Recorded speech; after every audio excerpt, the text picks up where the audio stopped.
I'm back. I'm standing. I haven't washed my hair in 2 weeks, kind of because last week was just doing anything else that didn't need to be done immediately was just too much for me. And I have like 3 other videos that I have to film today because I was supposed to have filmed them a long time ago, but doing things in general just continues to get that much more difficult, especially if you're neurodivergent and you're having to process through everything that you have gone through. For those who don't know, I am Toki, your local internet friend. I almost said residential internet friend. Why do I keep doing that? And this video is basically going to be a kind of like closing, but unofficial closing to the family arc of the Luna's vision story. This video specifically is me giving the ultimate reason as to why I do not plan on having kids. I do not plan on giving birth to kids. If I do want a child, I am either adopting or fostering. No baby coming out of this butty is what I'm saying. And while it's partially because of the myriad of like health issues I specifically have, some that I probably don't even know about at this moment. But the main part, in the part that I'm going to be talking about in this video, is actually just a fear. But it's a good reason to go ahead and stay away from it. It's not a bad fear at this point. It's just the best type of fear that essentially keeps you from making a decision that you are going to regret. So while I was trying to organize my trauma and see what labels I was able to put on the things that I have gone through, mainly when it came to family, my parents specifically, I came across the concept of a narcissistic parent, very specifically a narcissistic mother. Now, understanding what narcissism usually means, it's like, okay, so the parent is so focused on themselves that they kind of don't care about their own children. Oh, no, that's just, okay. But when most people hear the term narcissist, they're usually thinking about someone that has a grandiose sense of self. And me, knowing too much about my mom, I know she doesn't necessarily have a grandiose sense of self. She does not really have that good of self-confidence. But it wasn't until I ended up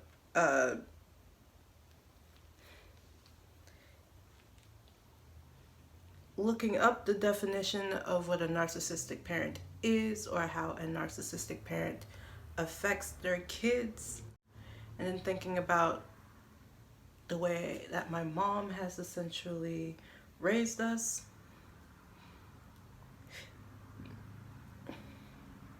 the label almost fits. Now, from her actions alone, it definitely seemed like she was more focused on her image as a good parent than actually being a good parent to her kids. Our fun as children was rather limited. When it came to me and my sister specifically, unless there was an adult that she trusted with us, we weren't really allowed to go outside the house. Which, fair, but that also left us with not really being able to play around with the kids that were in our neighborhood, even if we were actually friends with them. And it wasn't until she wanted us to take our little brother out to the playground that we actually had the ability to leave the house without her or another trusted adult. And when it comes to narcissistic parents in general, but narcissistic mothers specifically, They're known for having heavy restrictions on their children. Basically, unless the parent can get something out of what the child is doing. If the parent is not benefiting from said child in the situation, then the parent couldn't care less at best and would essentially keep the child from doing the thing at worst. They tend to prioritize their own needs and crave admiration from other people, which is probably the reason as to why they're so focused on their own image and reputation. And may use manipulation or any other type of control tactics to be able to get said needs met. I feel like the sun is coming out and I'm concerned. They also apparently have the inability to respect their kids' boundaries, or at the very least struggle with respecting their children's boundaries, and tends to invade the privacy of their children because they should not be keeping secrets from their parents. They can't. The general consensus is the child is not their own individual person,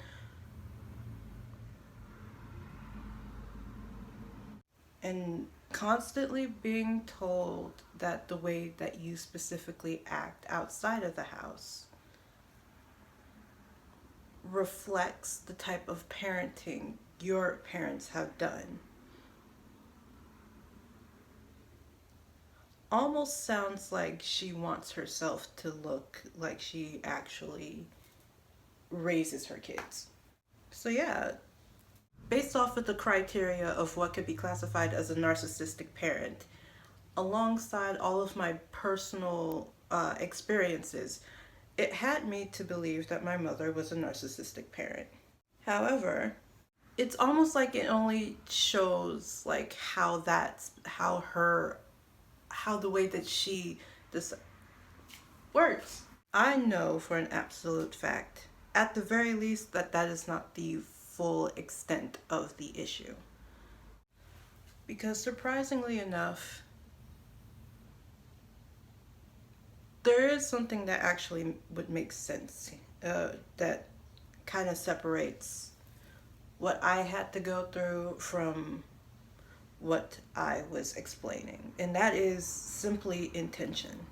Now, I've already done an entire video on the difference between intention versus impact, and how, regardless as to what the intention was, the impact of your actions is what matters more and what we should be handling. Like, you can't simply just say, well, that was never my intention, or that wasn't my intention, and expect a person to be like, oh, well, everything's fine, I guess, about that. Everything's fine about that, I guess. No, because the intention did not match the impact that your actions had. So you now have to go ahead and figure out, well, where did things seem to have gone astray? And if the impact in this case seems like my mother is a narcissistic parent, then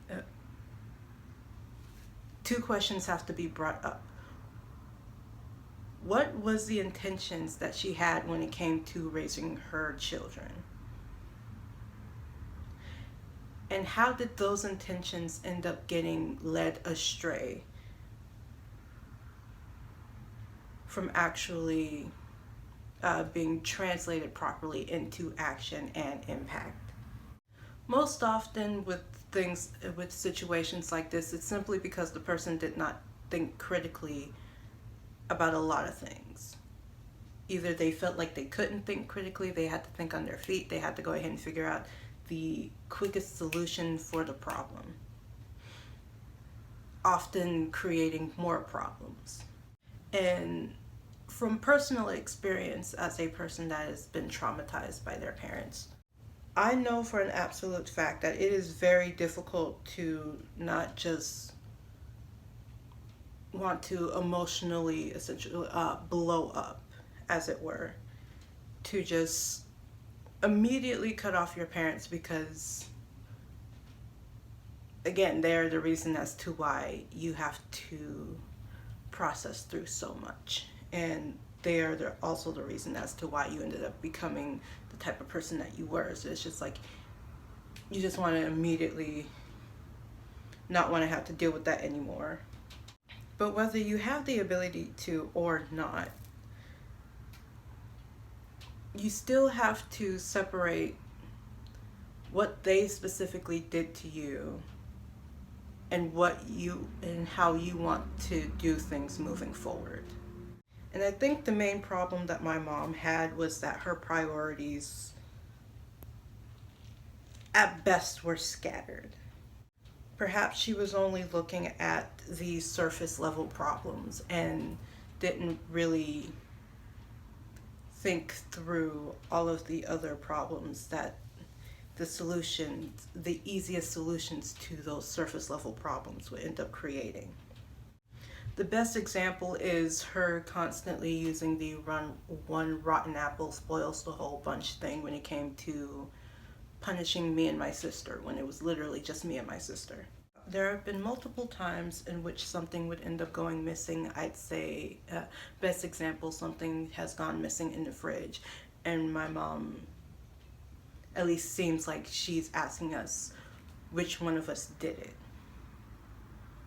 Now, me knowing me, and me having the idea of I have a tendency to just like randomly do things in my sleep, so I can't necessarily say whether it was actually me or not. I just know that I wouldn't know if it was me if I had did it. And my sister would end up essentially acting as if she didn't know anything happened.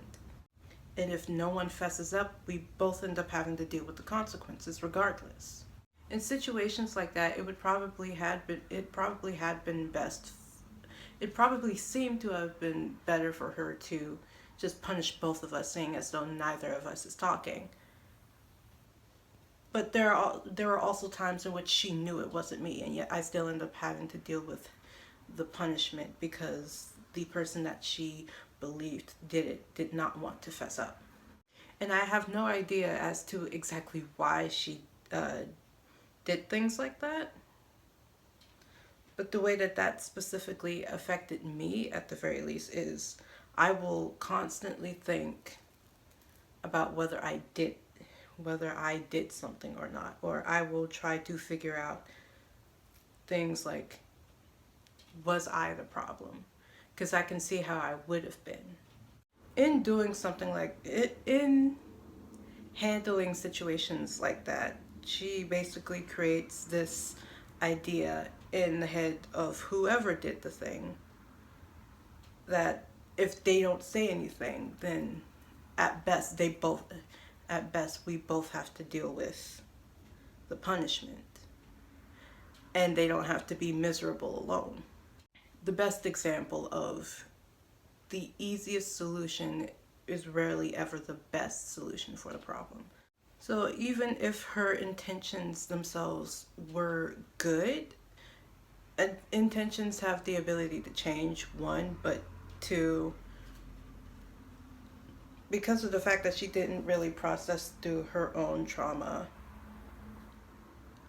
before having kids, or even in the earlier stages of having to deal with us, she ended up becoming more reactive to a lot of things, which ended up bringing out a lot of the way that her mother had raised her. While simply labeling her as a narcissistic parent allows me to find ways of how to handle what has happened to me because of it, it doesn't allow me to properly organize things so I'm able to move forward without that trauma affecting me or affecting the way that I handle things too much. It also doesn't allow a space for her to take accountability. The general consensus of this video is the idea of critical thinking in handling trauma. As hard as it is, it's also the best way to handle things than just taking a label and jumping to conclusions, which a lot of people tend to do when it comes to mental health in general. Actually, a bit of a lighter topic for this video. There's this TikTok I ended up watching where a person was telling people to stop learning new words, mainly because they don't have the ability to critically think about what the word actually means and how to properly use it. The moment they end up learning a new word, they feel like they have to constantly use it. And when I tell you, I have seen this done firsthand several times. So like, I understand what they're talking about. It's also funny because I think it's simply because they want to use the word. They have no idea how to properly use the word, how to use the word in the proper context. So yeah, that's about it for today's video. Yes, I'm still working on the same thing I was working in last week's video. I haven't really been working on this at all last week. So as I've been trying to get back into reading, I ended up having to find a book that had shorter chapters that allows me to go ahead and read in like shorter bursts and just essentially stopping like in the midst of a chapter and completely forgetting exactly what happened before I had to stop in said chapter.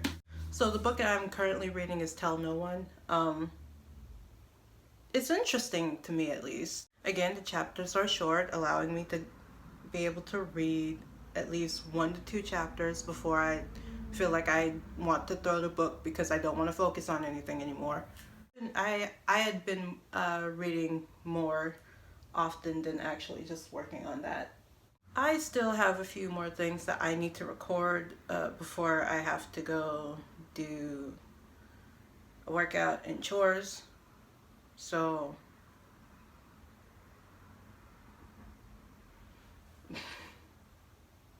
yeah, that's about it. Don't forget to like, share, subscribe, hit the notification bell to be notified of whenever I post. Please put any type of questions, comments, concerns, or ideas for future videos in the comment section below. And with all that being said, I have been your local internet friend, aka Toki, and this is Toki saying Toki out.